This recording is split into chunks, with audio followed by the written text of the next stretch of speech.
students, how are you? I hope you are doing great. In 10th class series today we will discuss electricity chapter Ohm's law.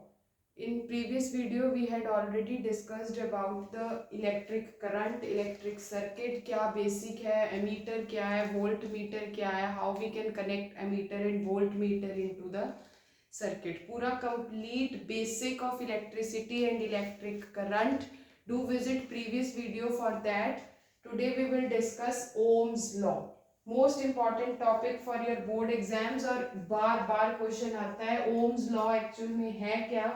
Ohms was the scientist जिन्होंने ये relationship दिया था कि there is something, some connection between the potential difference and the electric current in a conductor. Means जब भी conductor में electric current या electric charge flow करता है उसका पोटेंशियल डिफरेंस के साथ रिलेशनशिप एक्सप्लेन किया था बाय द ओम और that is called Ohm's law.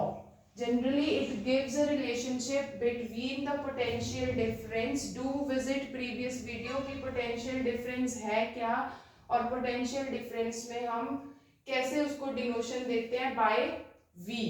Potential difference and electric current I flows in a conductor. Then वो relationship actual में था क्या? This is the statement कि ये उन्होंने एक्सप्लेन किया कि this is the relationship between potential difference and electric current. लेकिन वो एक्चुअल में रिलेशनशिप है क्या?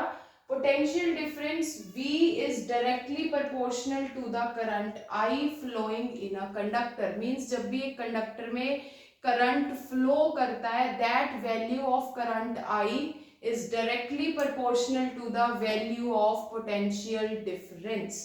पोटेंशियल डिफरेंस को हम V से डिनोट करते हैं और इलेक्ट्रिक करंट को I से डिनोट करते हैं. This is the equation for Ohm's law that potential difference V is directly proportional to the current I.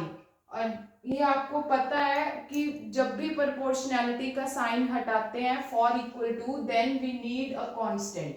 Proportionality को हटाने के लिए हमें कांस्टेंट चाहिए होता है टू कंप्लीट द रिएक्शन और कंप्लीट द इक्वेशन.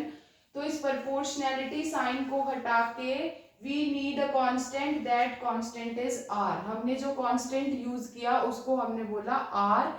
R क्या है? R कांस्टेंट है जिसको आप बोलते हो called resistance. V directly proportional है I के और प्रोपोर्शनैलिटी को हटाते ही we need a constant और उस constant को हम represent करते हैं by R and R is a constant of proportionality majorly called resistance.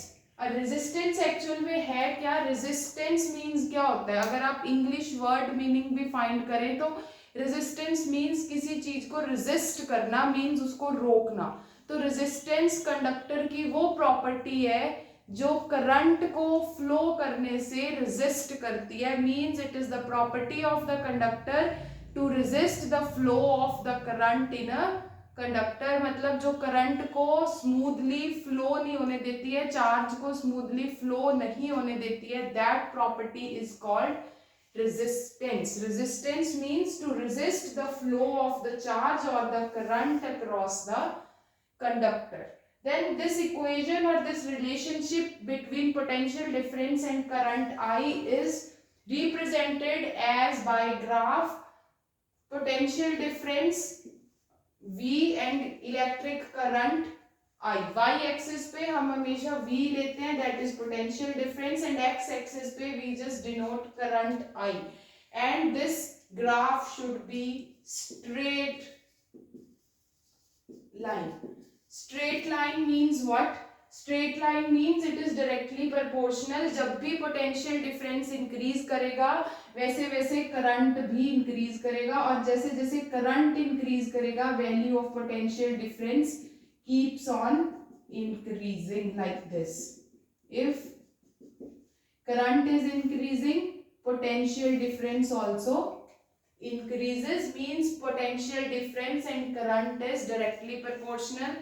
ये बात आपको याद रहनी चाहिए. डू रिमेम्बर दिस कि पोटेंशियल डिफरेंस हम y एक्सिस पे लेते हैं और करंट जो है वो एक्स एक्सिस पे लेते हैं. Then there is some major points जो मैंने रेजिस्टेंस के रिलेशन में आपको एक्सप्लेन करने की ट्राई किया है कि मेटल्स का जनरली वायर्स बनती हैं, copper wire, chromium is used in wires, है ना, जो हम इलेक्ट्रिक वायर्स बनाते हैं उसमें मेटल्स यूज होते हैं.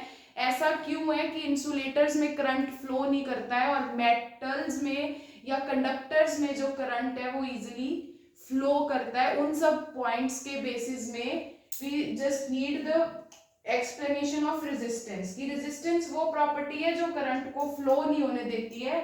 तो अगर मेटल्स में करंट इजीली फ्लो कर रहा है, मींस अगर वायर्स में करंट इजीली फ्लो कर रहा है, कॉपर हो चाहे क्रोमियम हो, तो दैट मीन्स कि metals have very low resistance. First point यही है कि जो मेटल्स हैं उनके पास रेजिस्टेंस बहुत लो होती है, उनकी बहुत कम रेजिस्टेंस है, इसीलिए बहुत इजीली जो करंट है वो मेटल वायर्स में फ्लो करता है. Then second point is insulators have very high resistance.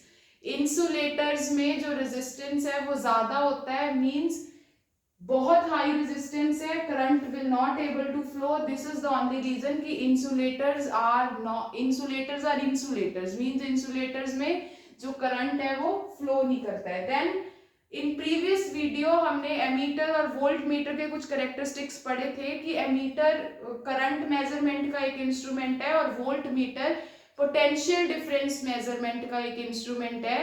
तो उनका रेजिस्टेंस कैसा होना चाहिए? अगर मतलब आप एक सर्किट में, आपको ये क्वेश्चन भी आता है मोस्टली एग्जाम में कि ammeter should have how much value of resistance. कौन सा एमीटर बेस्ट होगा एक सर्किट में, कितना रेजिस्टेंस वैल्यू उसका होना चाहिए?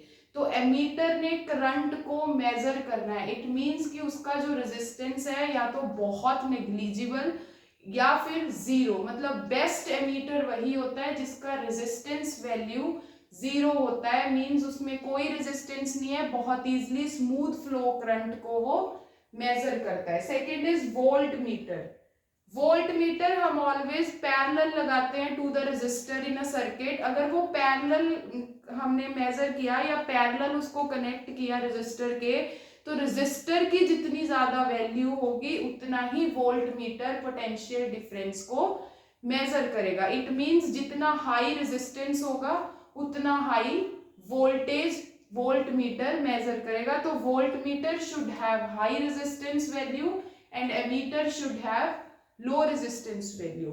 So do visit previous video for voltmeter, ammeter or electric circuit. Don't forget to share and subscribe my channel. I hope कि this Ohm's law topic, which is very important for your board exams, is just clear to you. Thank you so much.